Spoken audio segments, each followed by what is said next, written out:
Bonjour et bienvenue sur Isobourse. Vendredi 5 avril 2024, l'indice CAC 40 a terminé la semaine sur une baisse hebdomadaire de 1,76% à 8061 points, portant son gain à 6,87% depuis le début d'année 2024. Alors tous les indices boursiers de la zone euro ont terminé en baisse cette semaine. Le repli le plus marqué a été enregistré par l'indice FTSE MIB de la Bourse de Milan, avec une perte de 2,13%. Il est important de noter que l'indice italien affiche la meilleure performance des bourses de l'Union européenne depuis le début d'année 2024, avec un gain de 12,06%.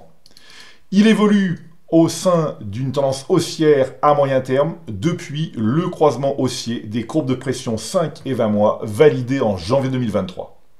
Le CAC 40, indice vedette de la Bourse de Paris, s'est classé deuxième des plus fortes baisses cette semaine, se rapprochant du seuil des 8000 points qu'il avait franchi la première semaine de mars 2024.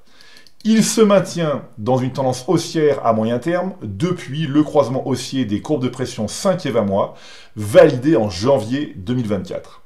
Malgré la baisse observée cette semaine, la poursuite de la hausse à moyen terme reste le scénario le plus probable pour le CAC 40.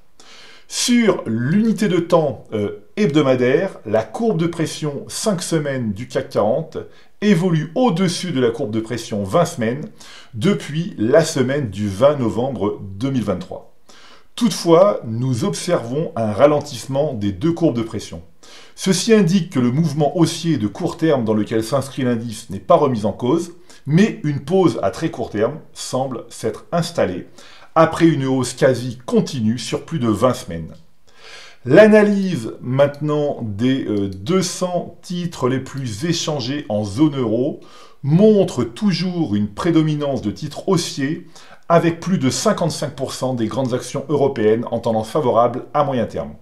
Il faut continuer à faire preuve de patience et de rigueur en conservant les titres dont la tendance majeure est haussière et en restant à l'écart de ceux qui présentent une tendance majeure baissière. L'action Renault a poursuivi sa hausse cette semaine avec un gain hebdomadaire de plus de 6%. Le modèle est positif à moyen terme sur le titre du constructeur automobile français depuis septembre 2022. Depuis le croisement haussier des courbes de pression 5 et 20 mois, l'action Renault a gagné 80%. Cité plusieurs fois dans mes chroniques, l'action Banco de Sabadell s'est également installée dans les plus fortes hausses de la liste cette semaine.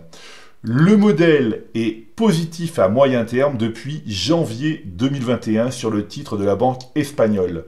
Comme je le dis souvent, il faut une discipline de fer pour tenir ses positions pour les longs et puissants mouvements haussiers. L'action Banco de Sabadell a été multipliée par plus de 4 depuis le croisement haussier des courbes de pression 5 et 20 mois. A l'inverse, l'action Pernod Ricard a perdu près de 6% cette semaine. Le modèle est négatif à moyen terme depuis août 2023 sur le titre du leader mondial des vins et spiritueux. Depuis le croisement baissier des courbes de pression 5 et 20 mois, l'action Pernod Ricard a perdu 22% de sa valeur. Voilà, c'est maintenant à vous de faire le point de vos valeurs en portefeuille avec Isobourse.